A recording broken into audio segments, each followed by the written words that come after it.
Here today for When Business Meets the Donut. Our moderator is Tyler Brown with the City of Nanaimo, and our panelist is Carlotta Ruiz Sanz. I'm hoping I'm saying that right. I apologize if I didn't. She's the co-founder of the Donut Economics Action Lab, and she's going to be joining us virtually from England today. And she's going to be providing us with some further insight into what this progressive approach means in real life practice. So with that, I will turn it over to Tyler. Thank you.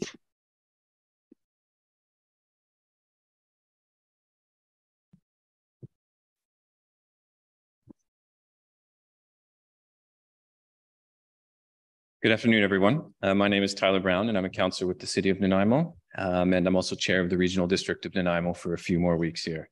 So it's a pleasure to share this space with you on the traditional territory of the Snuneymuxw Nation. And I'm excited that we are back here in person. Everybody's been talking about that. But last year at the summit, we also had a session on the donut.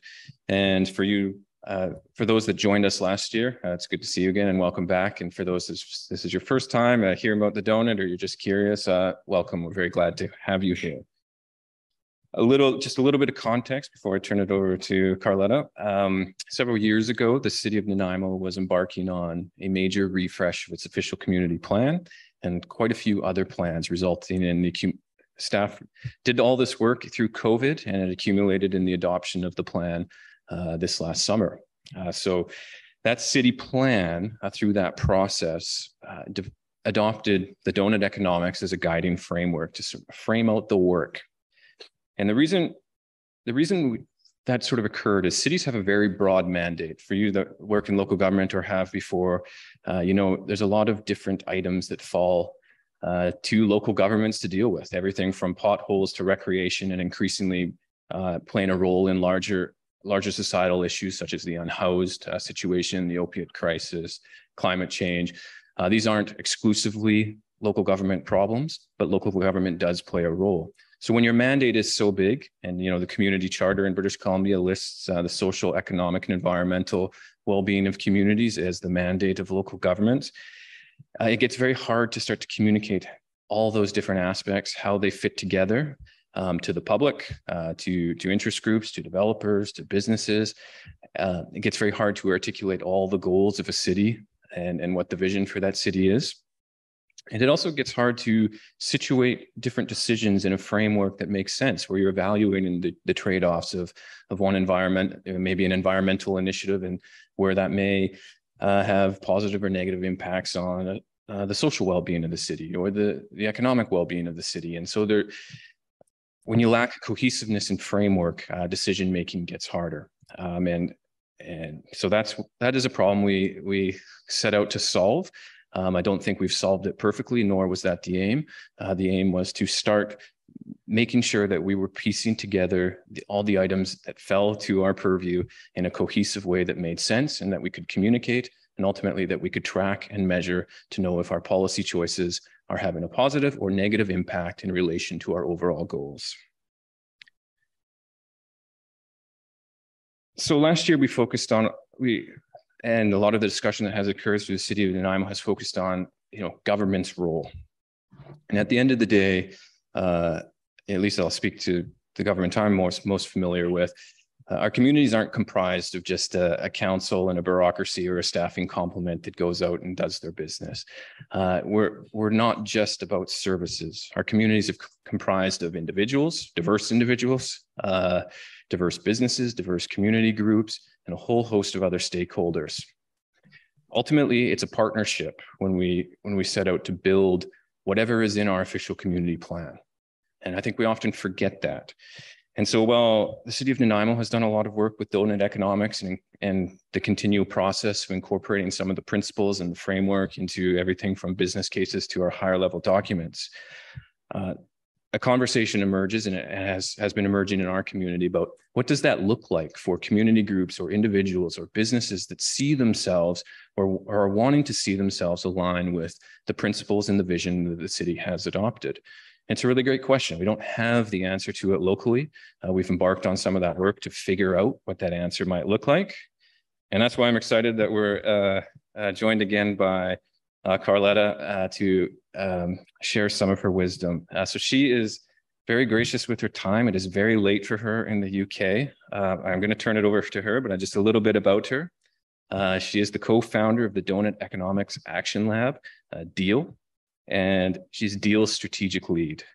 That's a role that combines her background in business and strategy with her passion for regenerative economics. Her work focuses on enabling the concepts of the donut economics to be turned into transformative practice while ensuring they spread wide and have integrity. From 2017 to 2019, Carletta was the co-director of the Economy for the Common Good, UK, and international social movement promoting new economics. Prior to this, she worked for a decade in the financial sector in Spain and the United Kingdom and studied economic transformation at Schumacher College in the UK. I hope you'll join me in welcoming Carletta, and I'll turn it over to her.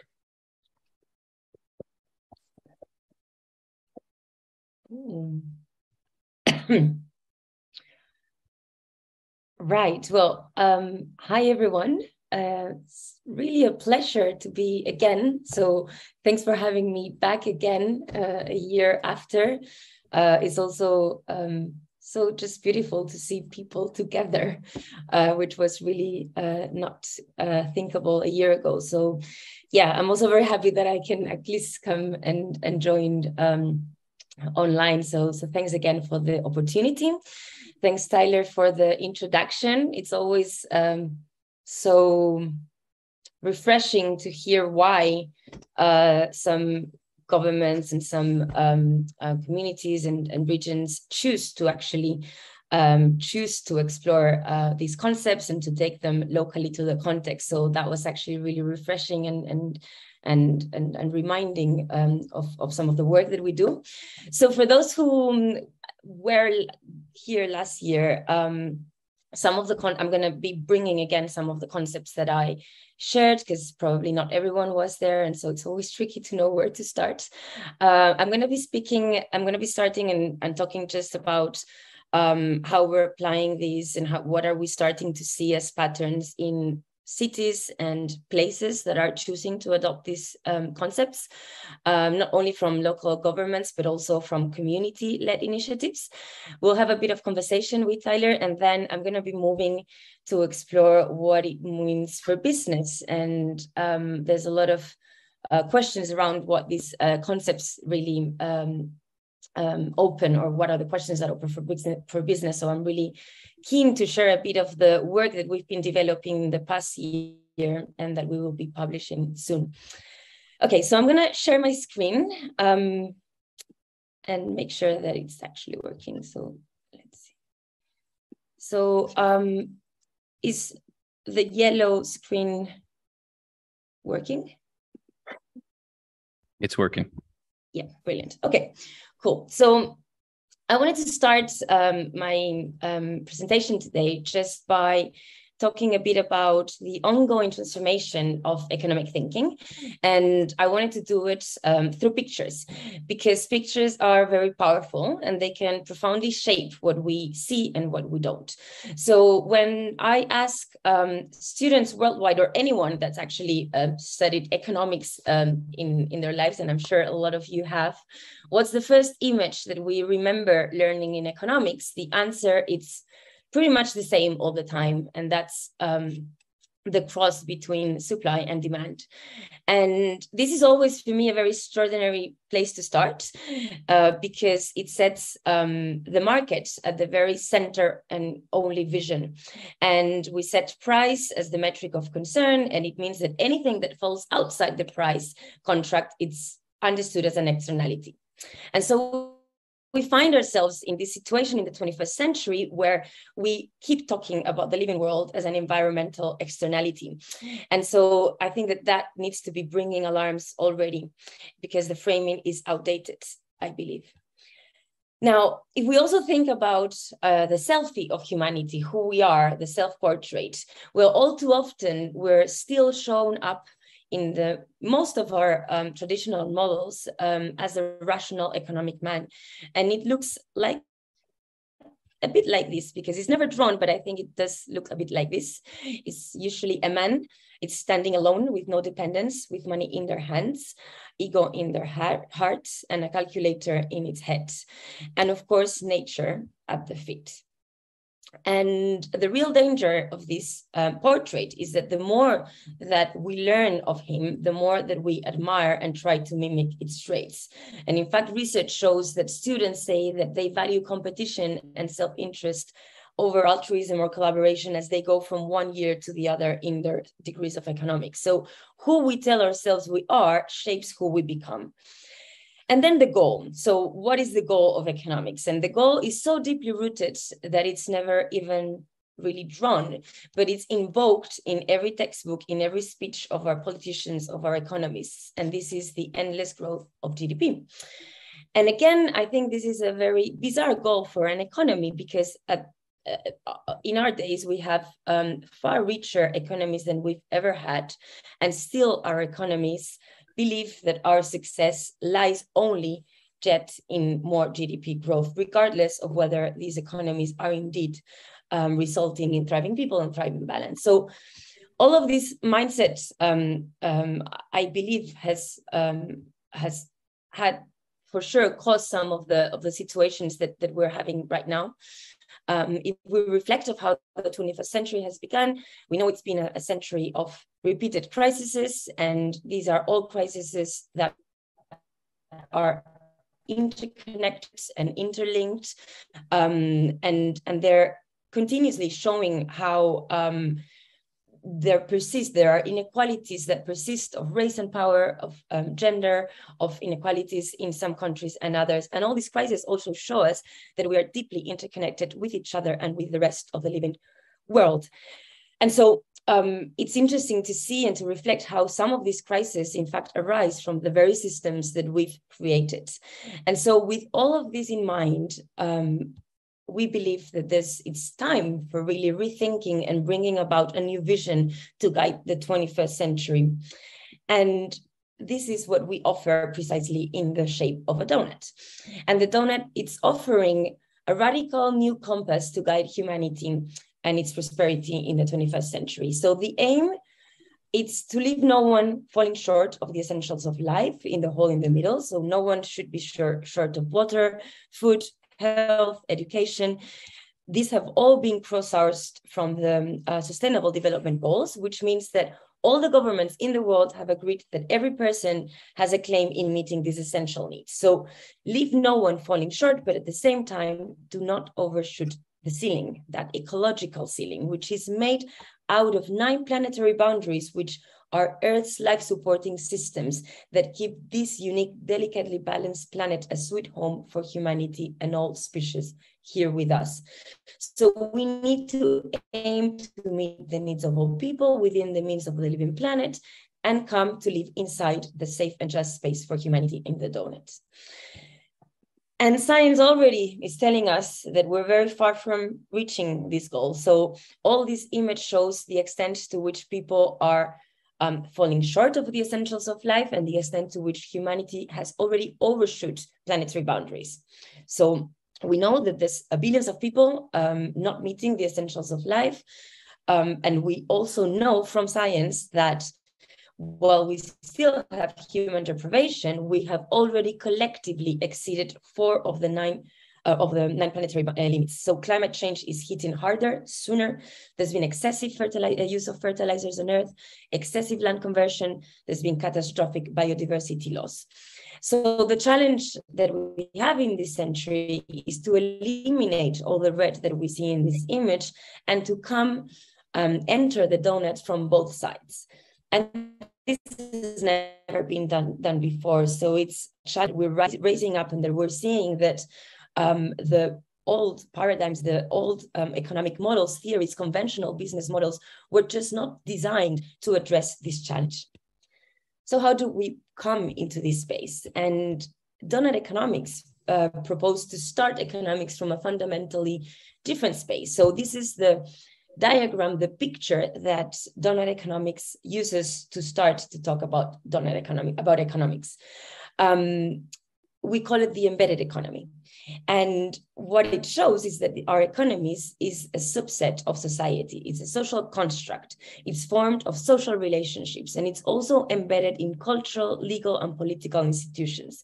And society itself, it's also embedded in our living world. So we are drawing from earth materials and matter and putting out waste and pollution, and we are deeply dependent on solar energy. So this is our starting point. But also, if we look and deep dive into the economy itself, what we see is that mainstream economics starts economics, as I was saying, with the supply and the demand of the market. But in relation to that market, we're also, we're just seen as consumers and producers, and we're either shopping or working, and with respect to production, we're either labor or capital. And so we're mainly showing up as that economic or rational man. But far more than that, and we are a lot more than that, just that, right? So in relation to the state, we may be also public servants, teachers, health workers, residents, voters, protesters. And these are all crucial roles that we also play in relation to the state. Now, the 20th century show us a bit of an ideological match between these two, right? We either had market economies or we either had socialist economies. And this ideological fight, I think, was consuming a lot of the energy, and also it made us lost sight of the two fundamental forms of provisioning which are essential for our well-being. The first one is the households. So we begin here every day. We may be parents, relatives, childs. This is a space of unpaid caring labor, traditionally done by women, cooking, cleaning, whipping, getting the children ready for school, looking after the sick, doing it over again, one day after the other. But also the commons, where people get together, not through the market, not through the state, but also as a community, co-creating goods and services that are valued, often without money even changing hands. So we might be volunteers, sharers, co-creators, stewards. And if we think of traditional GDP, we can see how these only focus on the monetary value generated through the market and the state. However, it completely misses the value created through the households and the commons.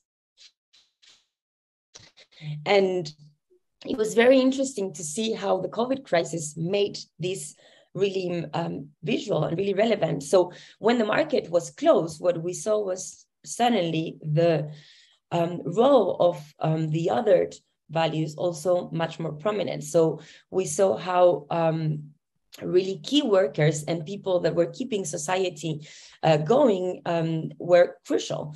But also we saw the weight that came to the households, whether it's looking after the sick or homeschooling the children. And of course, there was also a rediscovering of the commons, whether it's at a street level or just volunteering through community kitchen, community action, food banks, just looking after our communities, after our neighbors. So many people said, well, the only thing that we can actually value from this experience is that reconnection to the sense of we, to the sense of being part of communities, of being social beings as well, of that economic rational man. And so we need to create economies that enable us to thrive in all these roles. And so we keep asking ourselves, well, how do we bring humanity into the donuts? And there's two dynamics fundamentally that need to change. We need to create economies that are distributive by design and regenerative by design. We have inherited a degenerative industrial system where we're taking Earth's materials, we're making them into stuff, we're using them for a while, sometimes only once, and we are throwing them away. And this is pushing us out of those planetary boundaries. And we just need to turn these arrows and make them cyclical and regenerative system where we're using resources far more carefully, far more creatively, far more collectively. And so how do we do this? We need to first bring out and separate the materials, those that can be brought back to Earth. So all the biological nutrients, we need to allow nature to do her thing and regenerate while capturing value at each stage of the composition of nature's materials. But we also need to separate technical nutrients, all human-made materials, where we can mimic nature's processes by restoring, repairing, reusing, refurbishing, and only ultimately recycling them. And so this is how we can come and live within the cycles of the living world. And this is how it looks like. So we need to come from ending degradation of the landscape to really restoring landscape. And I just invite you to feel, how it feels, these two different pictures, right? And see the contrast, what it means to come from degradation to really nature restoration and really allowing for that Earth's regeneration.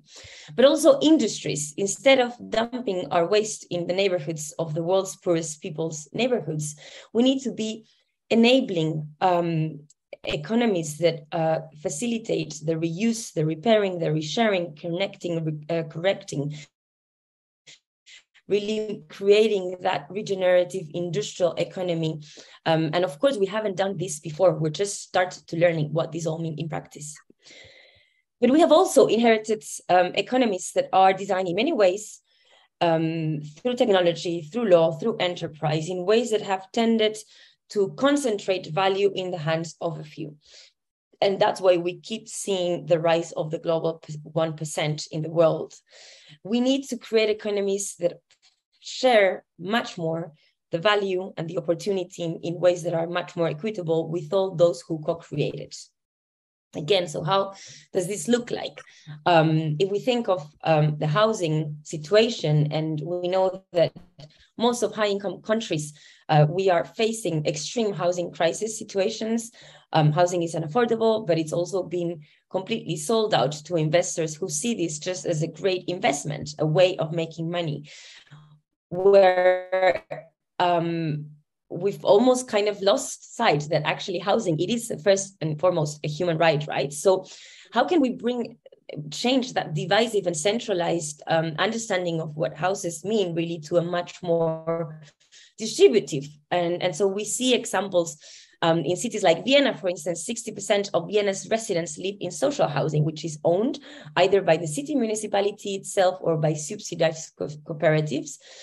And houses have got much more affordable rents, they're central, they're good quality. So just looking at how different outcomes of housing can come about just because of different decisions of what cities think that housing really stands for there and how they should be owned and managed. But also, of course, businesses. And we will talk a lot about businesses in the second part of the session. We have inherited a mindset from the last century as well, where we've been told that the purpose of business is just to make business and to make profit alone. And well, there's a lot more to business that we can be really hoping for. Businesses could be led from a much more purpose-led mindset.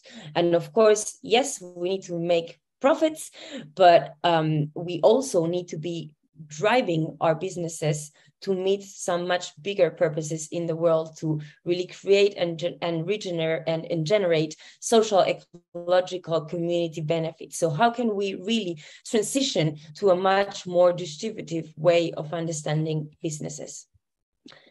All of these ideas were described in the book from my colleague Kate Raworth, Donut Economics: 7 Ways to Think Like a 21st Century Economist. And since the book was published, it had a lot of traction. A lot of change makers all around the world started to pick up the concepts to really start figuring out what would it mean to put this into practice. And so inspired by this almost spontaneous uptake of the ideas, in 2019, we decided to co-found Donut Economics Action Lab precisely to work with this emergent community of practitioners. Our name is very intentional. So we are deliberately an action lab. So it's about creating action, but it's also about really learning with and from others what it means to co-create a new economy. So we believe that 21st century economics will be practiced first and theorized later. And that's how we feel that we can contribute to this challenge. We work with change makers worldwide, communities in education, in cities, governments co-creating open source tools that turn the ideas of donut economics into practice and making these stories visible so that they can really trigger and inspire others to take action too. So we've been really exploring how to bring the concept of the donut, which is a global concept, into a more local level. And so we've started to applying it at different scales, starting from cities, but also towns, neighborhoods, regions, etc. So the starting point for our question and the framework that we've been developing and putting into practice is, well, how can a city live within the donut? And so if we unroll that donut, we can actually create a space to begin to envision the future that we want, bringing in the social foundation and thinking of what it means to thrive here in our city and our relationships with the rest of the living world. And this is a space where we can start to really reimagine and recognize new possibilities. And at the heart of the framework, there's a question that I brought last year already. It's a question that we're making to the most ambitious cities and places in the 21st century. And so I'm inviting you to listen to it from the perspective of where you are and where you live to wherever it resonates to you. And it says, how can our city become a home to a thriving people in a thriving place while respecting the well-being of all people in the world and the health of all the planet? And that breaks out into 4 questions. And these are what we call the 4 lenses of the city portrait. The first one, it says, how can all of our people in this city thrive? How can we ensure that all the residents are healthy with nutritious food, clean water, good health, decent housing? How can all the residents be connected through connectivity, urban mobility, a sense of community, a sense of culture? How can we make sure that everyone is empowered through good education, decent work, sufficient income, political voice, social equity, equality, diversity, peace, justice? And of course, these are all questions for the people of this place, and they can only be answered by the people of that place. So it's a space that provides the opportunity for collective conversation of what it means to have a decent life here. But then we ask, well, what would it mean for this city to thrive within its natural habitat? Which is the biome that it's part of? What is nature's genius where we are? How does it sequester carbon? How does it store groundwater? And how can we really think and design our cities in a way that are sequestering as much carbon as their land, as the wildlands next door, and that they're housing biodiversity, that they're also cooling the climate? And what would it mean for that city to be as generous as the wildland to which they belong? Now, these 2 questions are setting our local aspirations to be thriving people in a thriving place, but we need to be also thinking that every city, every place in the world is drawing from resources from other places. So we need to think also, how can our city respect the health of the whole planet? Where is our timber coming from, the food, the water resources? Where are all the carbon emissions being emitted around the world in the name of our city's prosperity? And how can we work within a city to come back to those planetary boundaries? But not only thinking about the ecological impact, but also about the social impact that all of these supply chains and resources have in the rest of the world. So how can our city respect the well-being of all people? Who has stitched and sewed the clothes that we wear? Who has picked and packed the food that we buy?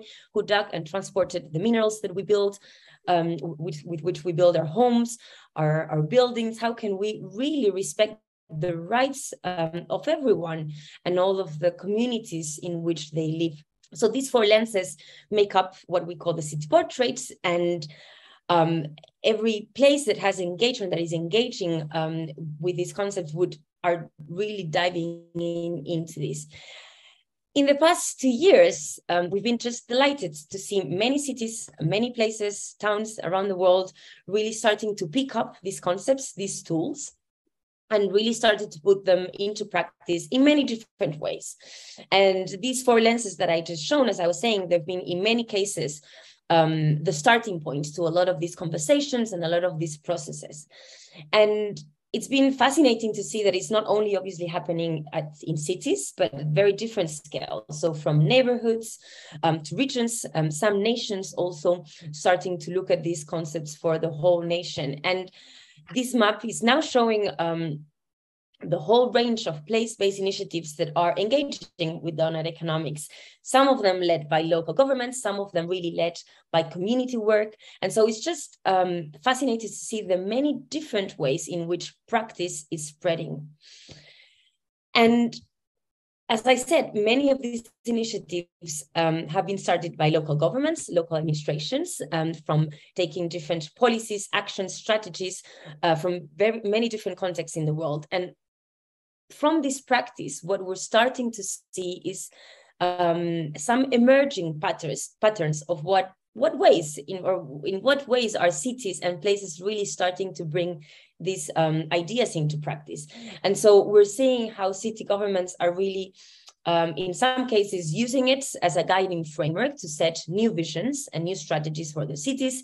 We're also seeing them starting to design and to bake them into their decision-making processes, but also using them to break silos, to build coherency, and as a way to bring together different stakeholders in order to create collective visions in a way that otherwise it would be done much more siloed. But as I said, it's not only local governments. We're seeing amazing work being driven by communities in places where actually sometimes local governments are not even involved. So we're seeing communities really engaging with the concepts to help them re-envision the futures of the places where they live, to convene, to connect, to share within each other, to make visible the change that is already happening in a place, but also to drive change just street by street, neighborhood by neighborhood. And so it's amazing to see how these tools seem to be useful in really grassroots and community-led work. And I brought some examples to show some of this work in practice. Some of you, I'm sure you've heard about Amsterdam. They were the first city to really embrace publicly the concept of donut economics. They use it to really set out a very ambitious circular strategy, not only looking at the ecological side, but also at the social foundation. And they've been really using the donuts to bring coherence into that strategy and to also focus, coherence and focus. So they've built a circular strategy focused on 3 key industries: food, consumer goods, construction sectors. And they've started to underpin this vision with different various programs and projects that are achieving or they're trying to achieve these objectives. But also it's really interesting to see. So this was 2 years ago when they're starting doing this work. And it's really interesting to see how the city, it's really evolving this work and now moving into a much more, into a space of really developing new metrics and starting to really monitor what is the progress that the city is doing. But also, I think that Amsterdam is an amazing example of how there's been a lot of community-led work. On the one side, the city government, from the beginning, they started processes to engage community into the city portrait, for instance, but also into a lot of different neighborhood projects. But what we saw is that there was a coalition also started in the city, a coalition of more than 400 organizations and stakeholders coming together to continuously do work at the ground level. So workshops, gatherings, showcasing donut pioneers in the city, really driving more of that neighborhood level projects. And it's fascinating to see how the relationship between the government and this coalition is really evolving and maturing, and they're finding themselves and they're starting to work in a much more joint way. We actually just were in Amsterdam last week. They were celebrating the Donut Days. This was an event, an annual event that actually this coalition it's bringing to the city to kind of explore what is the state of the city in actually embracing the donuts. And of course, the city government is there and it's playing part of the conversations. But also Barcelona. Barcelona, I think it's been a really very interesting and exciting example of a city embracing these concepts. In 2021, they publicly said that they would use the tools and concepts of the donut to guide their actions to address climate emergency, but also to guide the overall city's ecological transition. And for the past year, they've been working with the university in developing this city portrait, really focusing on more analytical and matrix work, like really analytical and research-based work. But after they had the first version of the city portrait, they've now coming to a different stage, let's say, where they're opening up to the city, to the different stakeholders in the city. They are really following up with a lot of community participation events, workshops, public conferences, to bring the various actors along the journey and build a new culture, new conversations. And we're now actually also, again, revisiting the conversations with them to see how they want to take this work. And I think they're moving into, again, looking how can they bring some of the metrics and concepts into more specific actions in environmental justice, trade, but also looking how can they start engaging businesses and the wider education spectrum. So really interesting work coming out of Barcelona, actually. Leeds, so this is a brilliant example of a place where it's been the community, it's been actually civic organizations with the university starting up the processes. They've done an amazing job in looking at the city through the lens of the 4 lenses, and they've launched these reports. It's online, actually. It's actually a great example of what a community can do, actually, to invite others to explore what would it mean to transform. And they started the process actually to feed into an official city visioning process.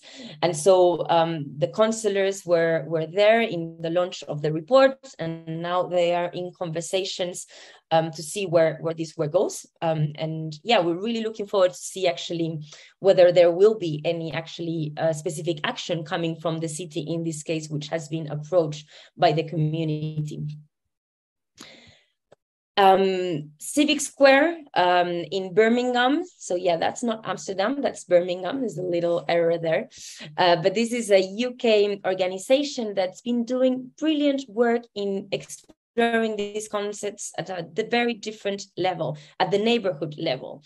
So they're really working with residents of quite a deprived area in Birmingham to bring a journey of learning and education and discussion with those residents and children and young people in that local community of what would it mean to be thriving residents within the means of the living planet. And again, it's really, it's fascinating, not only the innovations that are coming from this level, but also seeing how other neighborhoods are really being inspired and starting to really pick up what Birmingham have started and start to apply in many different other areas. So just to finish this part and acknowledge that we are seeing a huge number of initiatives bringing donut economics into practice from many different angles and levels, not only neighborhood scale actions, but also individual actions, the public sector agencies like parks, hospitals, schools starting to actually engage. And so it's just fascinating to see the patterns that are emerging and how these are inspiring others, because for us and for Donut Economics Action Lab, it's extremely important to make these stories visible and to spread them really wide, because we really believe that change and action, it's happening many times just by seeing someone like yourself doing something that you thought it was not possible. And we are really seeing how local administrations are being just inspired by other local administrations, teachers by teachers, community organizers by community organizers. And so what we see is that just by unleashing the power of peer-to-peer inspiration, there is a huge potential to really spread and scale and change at the speed that these times demand. So just to close this part of my presentation, I just want to acknowledge that we're in a very different space from where we started. We left behind that image, or the only image of supply and demand, the rational economic man, the ever-ending goal of infinitive GDP growth. And we're in a space where we are, looking at a different shape for progress, which is thriving in balance, where we are exploring holistically the future that we want for the places where we live. And we know that we need to become distributive and regenerative by design, and that we're also social beings, that we thrive in community, and that we need to recognize the many different economic roles that we all play. So I'm going to stop now. I hope this has been interesting. That has been, for some, I hope that it hasn't been completely known, and that that we can actually now have a bit of more conversation. Tyler, I'd love to go a bit deeper if you'd like to know a bit more about some examples. Thank you very much for listening. Thanks, Carletta.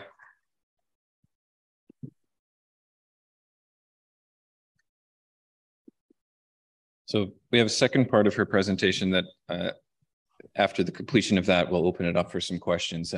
This was sort of a rehash and a little bit of updating of similar presentation from last year, and we wanted to set the context. And I have one question I think that I do want to ask, because I get asked it a lot as a counselor and from other local government officials. And then I think the second one might lead more into the second part of your presentation around getting business involved, and I think that will be very much of interest to a lot of people here. So first question I have is, Nanaimo has obviously done a fair amount of work with donut economics, baking it into the OCP, and that work is ongoing. I know Municipality of North Cowichan has made similar references, and other local governments have adopted some of those principles without necessarily naming it as donut economics. Maybe wisely, depending on some of the backlash that some of the local governments have received, with being accused of being associated with the World Economic Forum, but that's okay.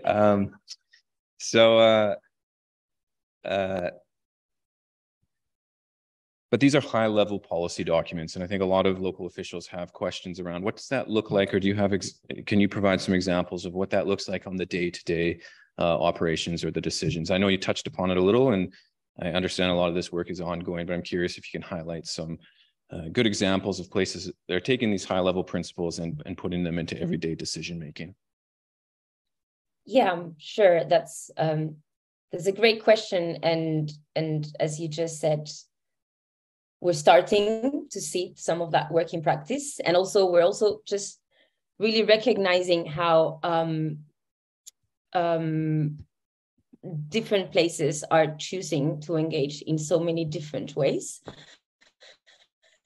There's definitely some very interesting approaches coming up around really focusing their action in decision-making and decision-making processes with DE as at the core. Cornwall in the UK, I would say, is a great example of a place that it's been really focused on that level. So they use the donuts, again, as many start to shape their broader vision for 2050.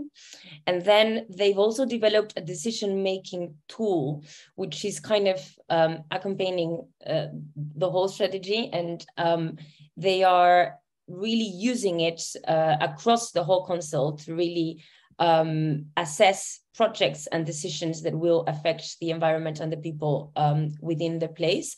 So that's a very tangible example. What we're hearing, and I mean, it's interesting that you asked this question, but we are hearing, for instance, Bad Nauheim in Germany. They're also wanting to start exploring how to actually develop these kinds of tools. Same with Barcelona. I think that's the direction that they want to really take it. So it's really exploring, like there are places that are exploring how to use donut economics to guide the different decisions in the city. And cities are complex, and there's so many departments and so many places, and you know that much better than I do. So what we're seeing is that they're trying to use the social and ecological indicators that they've been developing already within the work on donut economics to actually feeding into different decision-making processes. So really using it to look at specific impact of their decisions and maybe actually replace other approaches that they've been using before to actually assess some of those decisions. So I will expect that a lot of that is going to come up in the next, hopefully, months, year. But also, I think that there's a broader approach to it, which is, well, there's a huge piece of work of really just ongoing education, ongoing learning, awareness raising throughout the departments. And we're seeing actually, again, I think Bad Nauheim in Germany is a really good example of it, where they are really developing their approach around internal workshops with departments, with the different counselors, so that they are really on board, but also so that they like each of the departments, each of the people working within the city, start bringing these principles into their own day-to-day decision-making.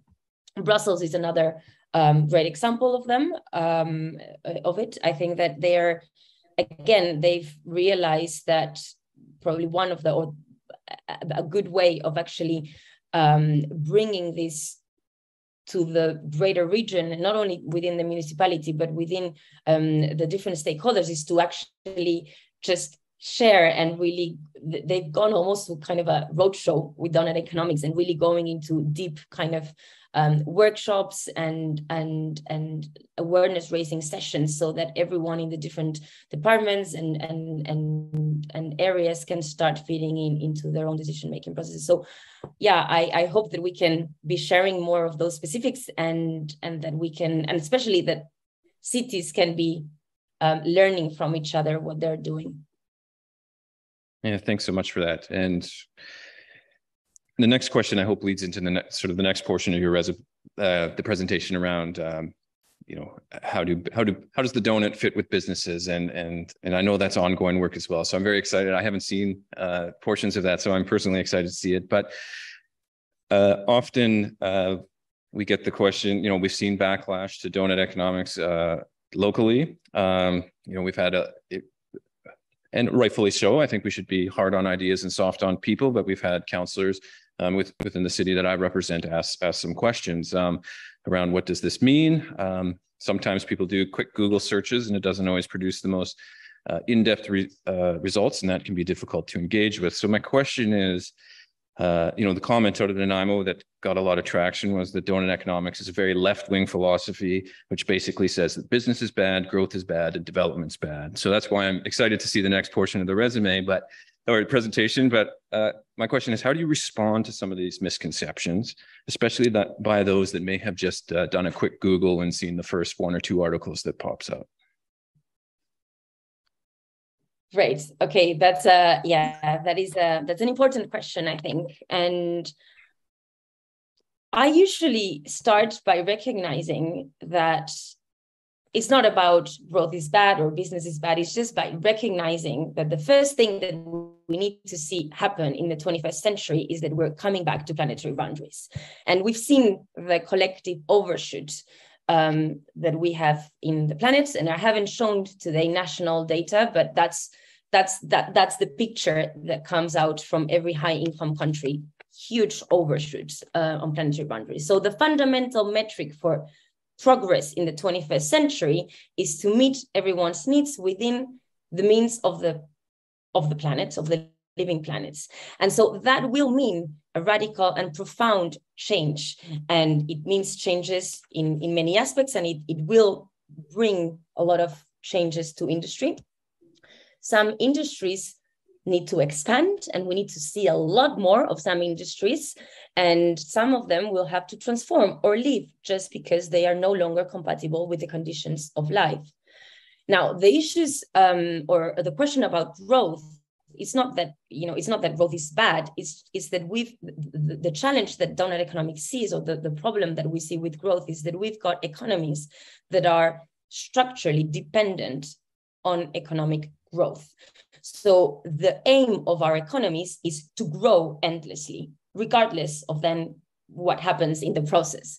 And so what donut economics is calling is for being agnostic to growth, meaning that growth will be for sure needed and essential, especially for those low-income countries. But it is questionable. It's questionable, or we need to question it, and we need to question the feasibility of endless GDP growth in high-income countries, because there is no evidence at the moment that we can decouple that GDP growth with material resource. And what we know is that, well, at least at the speed and scale that we need to be seen in high-income countries. And so there is a question of growth of what and for whom. And I think that what we're seeing at the moment is that economies are growing without necessarily thriving. And what we need to see is thriving economies, regardless of whether they're growing or not. And just lastly, on this point also about development and progress, I think that, of course, no country has ended human deprivation without growth. And if we look at data, up to approximately, let's say, like 12,000 income per capita, there is a strong correlation with, of course, falling child deaths and improved maternal outcomes, improved education health, very strong correlation showing up, of course, in life expectancies. But from then on, it starts to flatten. So the idea that the levels of GDP growth is going to sort of the deprivation around the world, it's just not showing up, right? It's also about inequalities. And so that's why we ask for regenerative by design, but also distributive by design.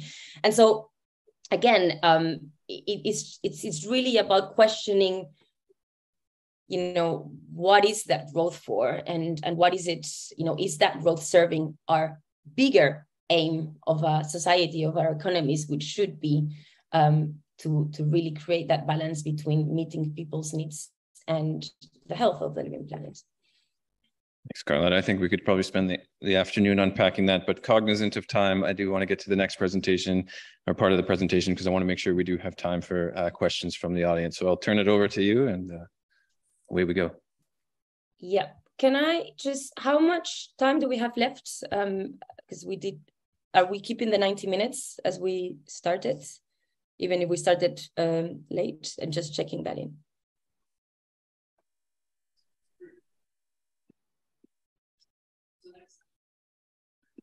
Okay, so I think we probably have till about 35 minutes, I think would be. Okay. Okay.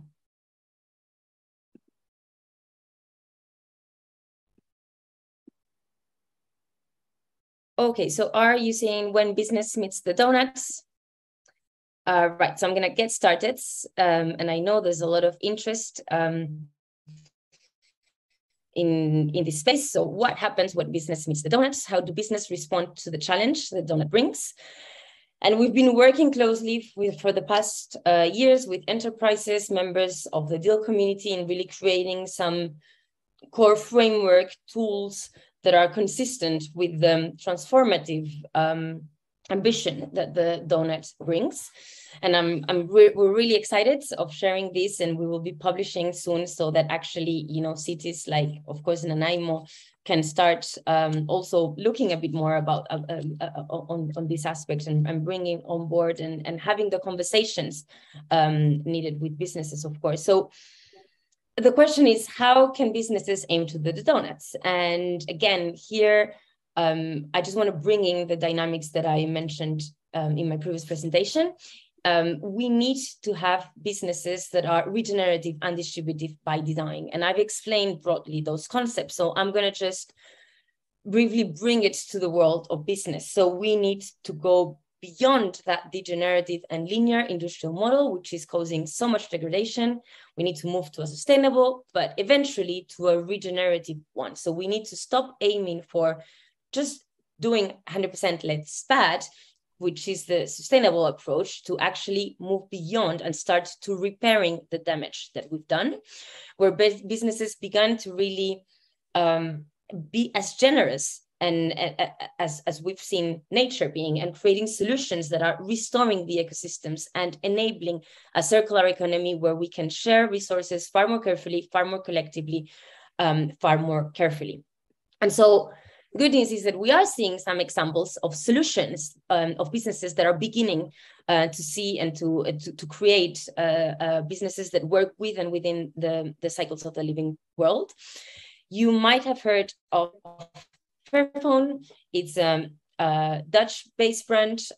It's really interesting to see how this business, for instance, has created an open modular design. So it's their core product is designed precisely to work against the industry norm of building obsolescence.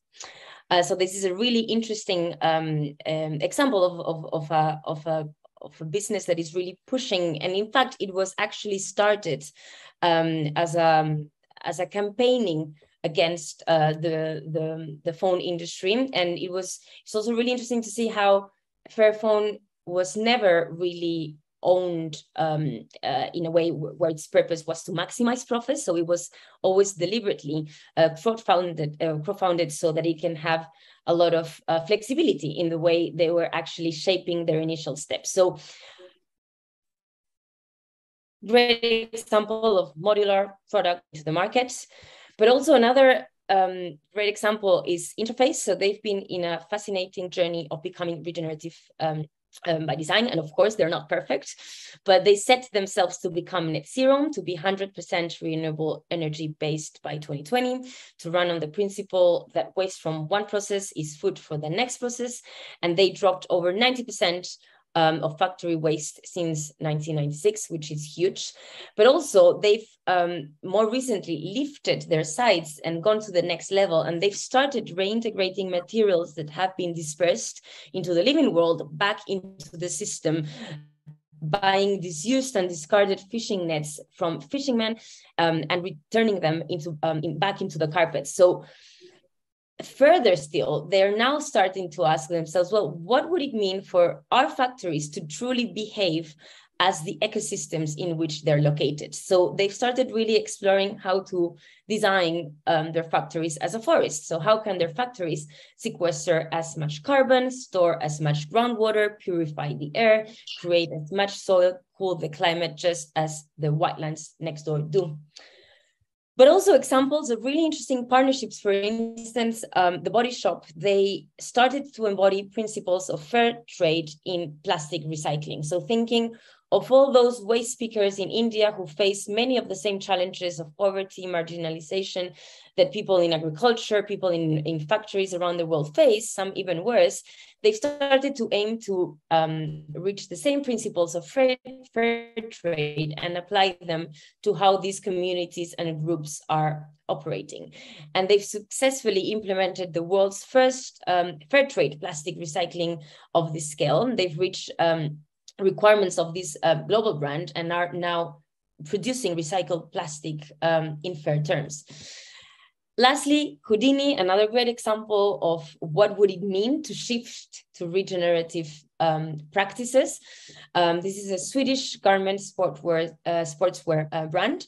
All of the products are designed in ways that at the end of their lifetime, they can have a new life. So I was talking before about being able to separate biological materials that can go back to Earth from all the technical materials, so the fibers, plastic, other materials that can be reused in other processes. So Houdini is actually a great example of innovating in really circularity of materials. But also what it's great to see is how they're on top of it, they're not trying to dominate the market. They're not centralizing the knowledge. They are actually opening up all the intellectual property so that other competitors, other players in the market can actually use the know-how and start spreading these technologies far wide. So that's also a great example of being regenerative, and as now we're going to be seeing, starts to be also distributive in how we share that knowledge. So that was more ecological part of the story, but we know that we have a divisive model.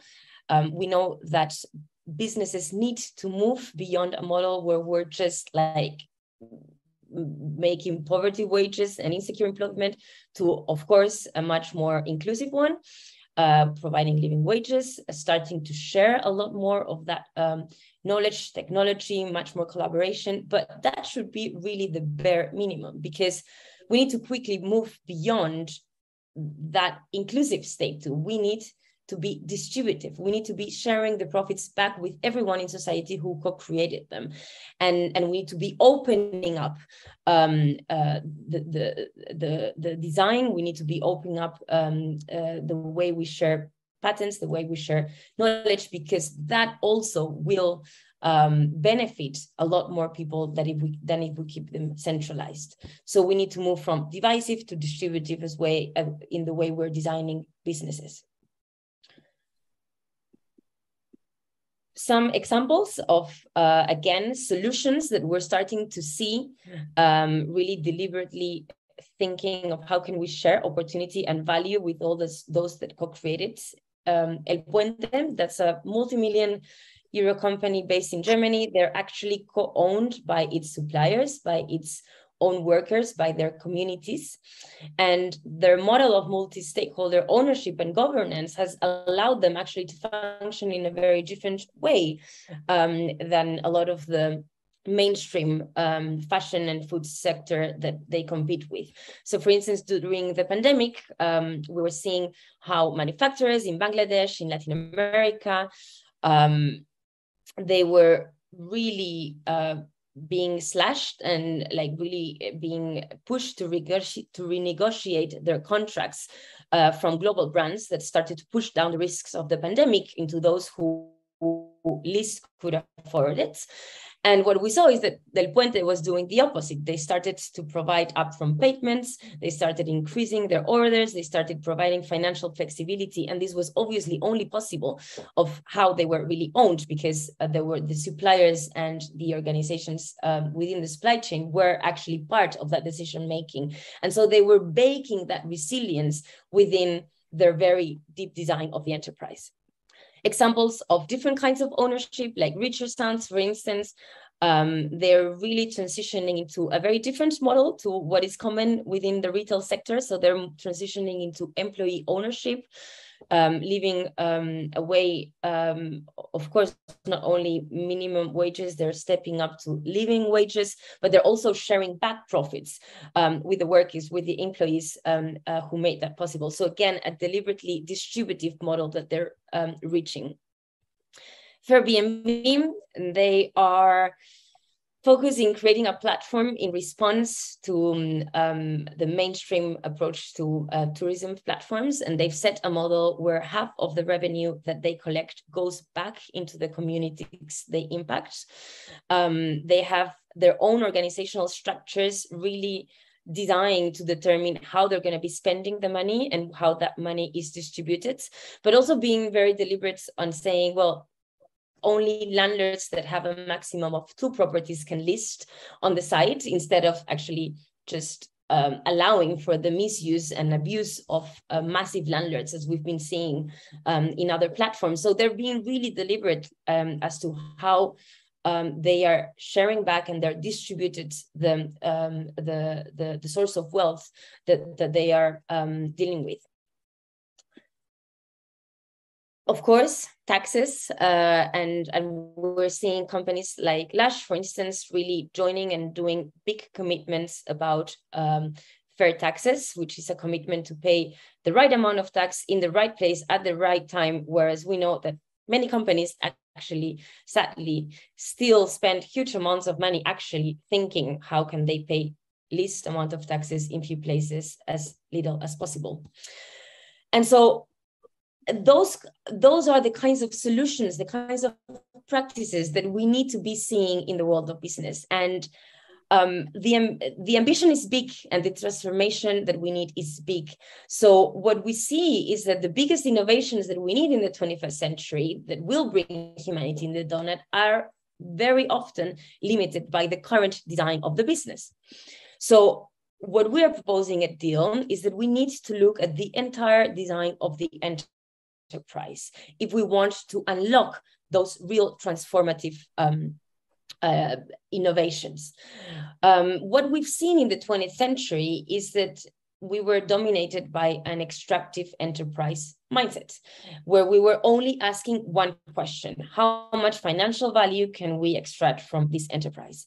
But if we talk to the leaders, the founders, the CEOs of the most transformative 21st century companies, what they're asking themselves is a very different question. And the question is, how many benefits can we generate through the way we design this enterprise? Benefits for the community, for the living world, for our suppliers, for the owners, for the investors, customers, but all of them in balance.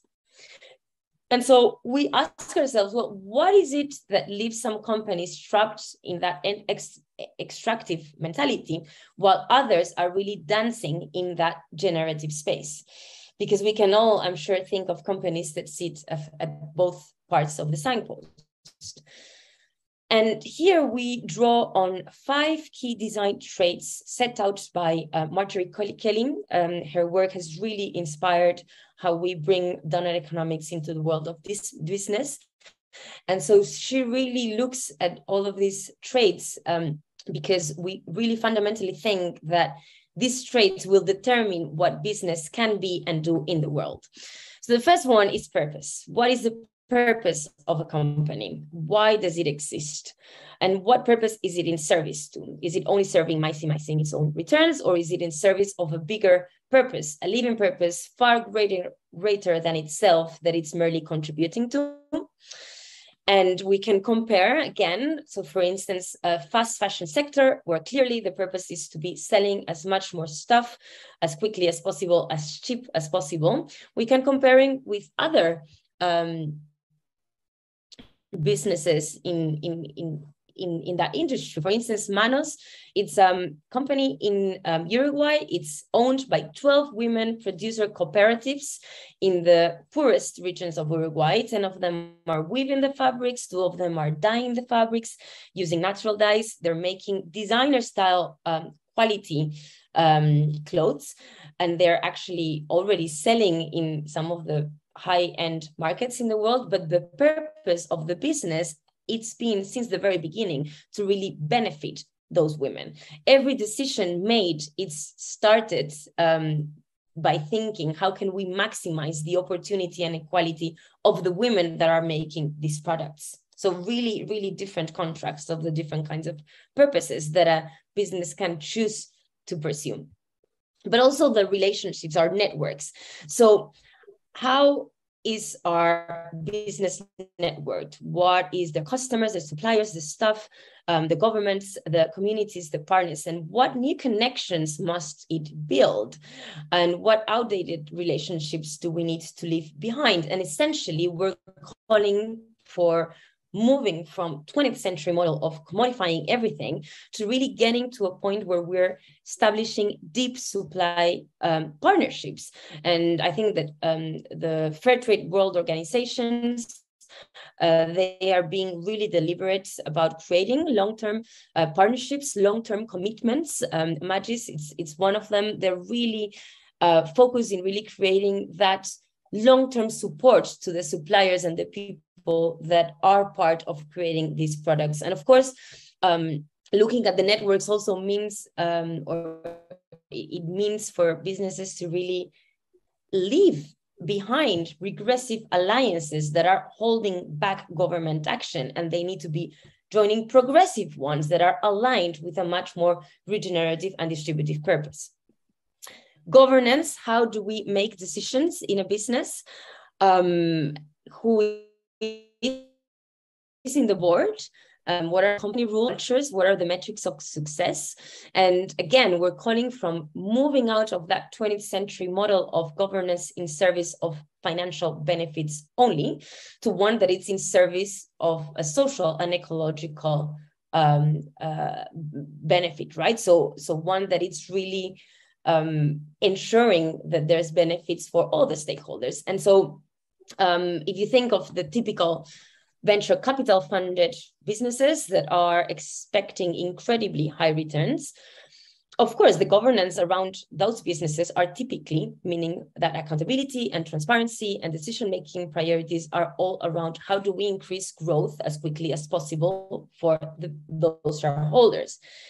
In contrast, we have other examples of businesses that are choosing to actually design themselves completely differently. For example, River Simple, a hydrogen car company, they have a custodianship board structure where different parts of the board are representing different interests and different organizations, different stakeholder groups. They even have a seat for Planet Earth that actually, really is the custodian of those ecological impacts of the decisions that the business makes. So there are different ways in which we can choose to actually design the governance of our businesses so that they can really help us bring about the practices and the outcomes that we want to see.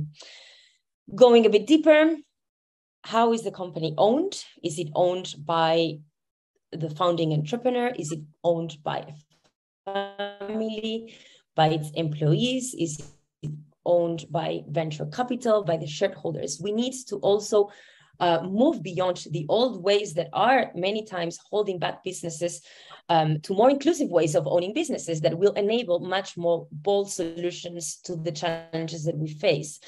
Again, cases of employee ownership, Amal in India, it's owned by dairy farmers, and they're really just benefiting of all the decisions that they're taking. But also really interesting models arising, new models really raising up to actually help us design business in a different way. The stewardship ownership, where they are being very deliberate about saying, look, we can have different kinds of shares. So we can have one group of shares for people that are investing in the company and they just want a return, and that's fine, but they don't have everything to say in the company, because we also have another set of owners that are stewards of the company, people that have invested more than just money in the company. They are part of it. They are operating the structure. They're funders of the business. And then there's a third group, which is holding a golden share, and they don't have a financial interest. So no dividend expectations for this third group. However, they can veto any decision that would undermine the purpose of the business. So those golden shares are typically owned by an NGO or by a foundation, which is just making this stewardship, really making sure that the business is holding to the long-term purpose that it's set out to have. And we've been seeing a lot of examples of these new kinds of structures. I think there was quite a public one. Patagonia made public that they were actually bringing up a stewardship ownership model to redesign the enterprise as a mean to locking the long-term transformation. And again, they're not perfect examples, but they're examples of innovations that will definitely take us in the right direction. And all of these different ownership designs profoundly determine the fifth and final trait, which is finance, the quality of finance. So what is the finance demanding? Is finance demanding fast and financial returns only? Deliver me high return or I'm out? Or is finance actually saying, well, I'm investing in you because I also want to see some social and environmental value generated with a fair financial return? And of course, that is the big question. What is a fair financial return?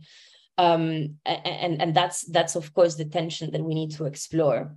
And again, we're seeing companies that are really raising up and innovating and showing a different relationship with finance. Dr. Bronner's, that's a big corp that is channeling the vast majority of their profits to social and ecological impact. And the message that it's sending is, well, our goal is really not to maximize profits, because in the end, it all goes to the bigger purpose. And so it's starting to set a different tone throughout the business about, what that purpose is and how it's embedded also within the relationships with finance. And just to start closing and open some space for questions. But with this in mind, what is really interesting to see is how some companies seem to start behaving a bit with tensions, let's say. So they're starting to aim to do good in the world. They begin to rewrite their purpose, perhaps adjusting some of their metrics, the governance structures a little bit, networks.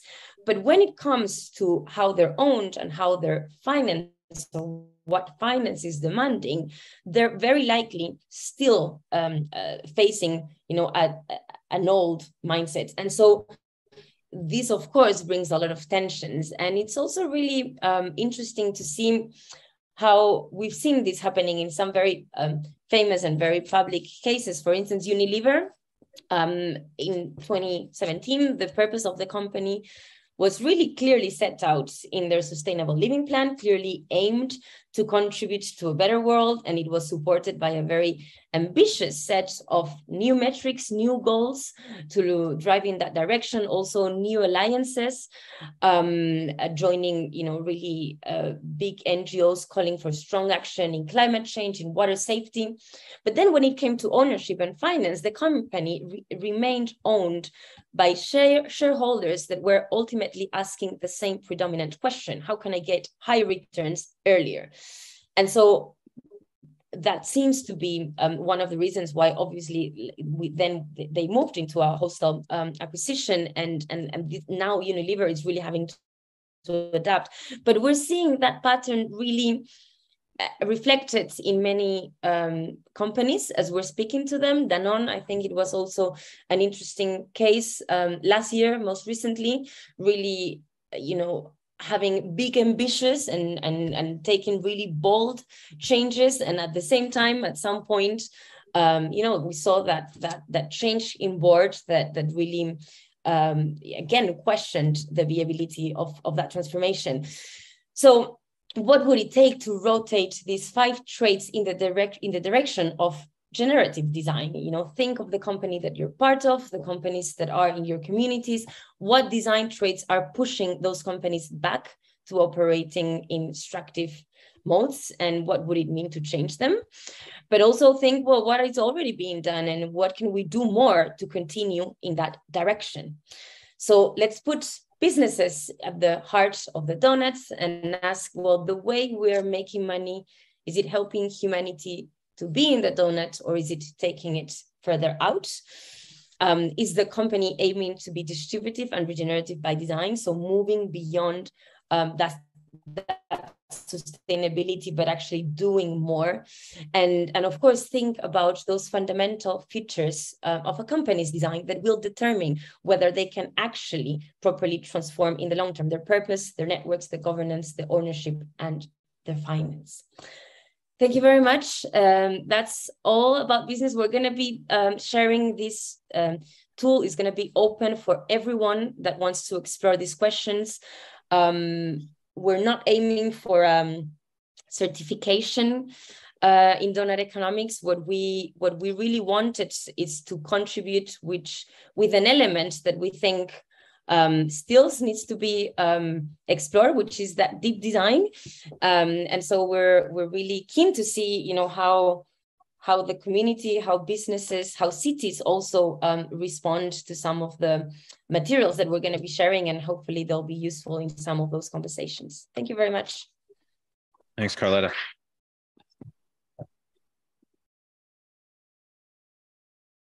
We probably have time for 2 quick questions. There is a microphone up here, John, if you want to come down and use it. And that way Carlota can hear you. Great presentation. Question about Amsterdam, obviously being the lead city in terms of adopting the donut the fastest. Convention is that structure follows strategy.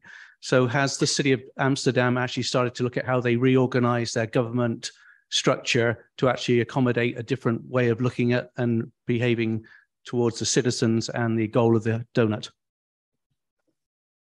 Yeah, that's a really great question. And just to say that Amsterdam was the first pioneer, and now it's in a similar journey as to many others that have followed. They have started, and in fact, very soon in their process, they started to look internally. So the same design traits that I just shared on how a business is designed, they started to actually run workshops and start reflecting as to how could they internally restructure themselves to also be aligned with that purpose.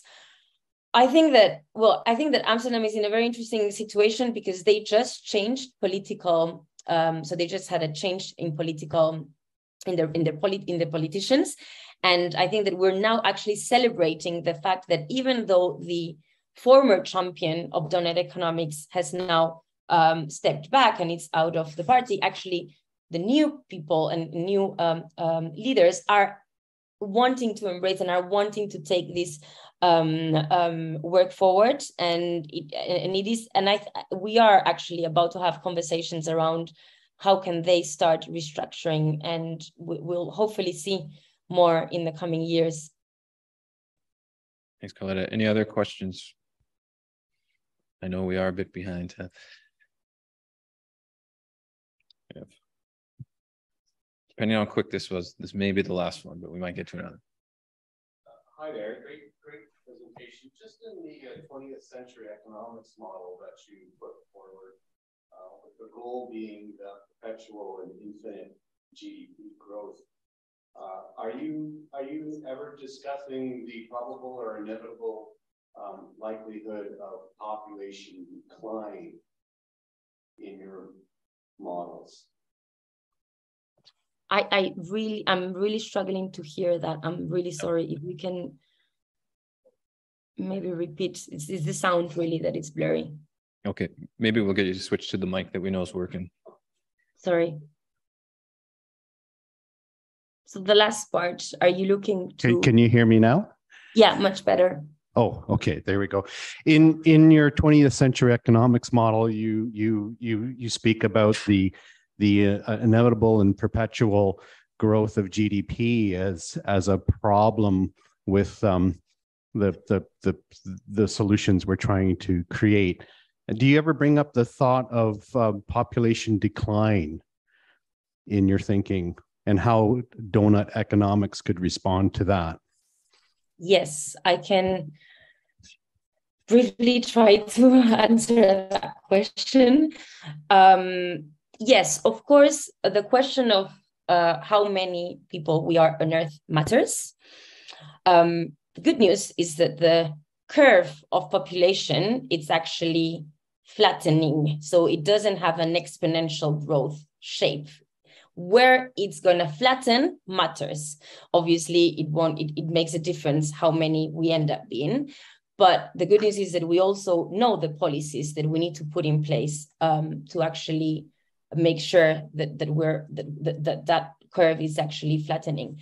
So, of course, how many population question comes, but what we're really calling is for reflecting on the distribution of resources as well as that population, because it is a problem of how we are distributing the wealth and the resources that we have. And so, yes, the population is there, and we, of course, don't ignore that question. But what we want is to also, let's remind ourselves that there's actually a big issue of inequalities that is actually having a huge impact. And in fact, well, we know that high-income countries and the wealthiest people in the world are having the most impact in the world. So let's actually look at that before just jumping on population, which is also a question, and we definitely need to look at it. Okay, that's about all the time we have. So first, I just want to thank everyone for coming today, especially if you came with an open mind, and big thanks to Carlotta. Thank you so much. Looking forward to hear also more about Nanaimo, Tyler. I hope we can continue conversations, and always a pleasure to be here with you. And thanks so much for listening. Thanks again.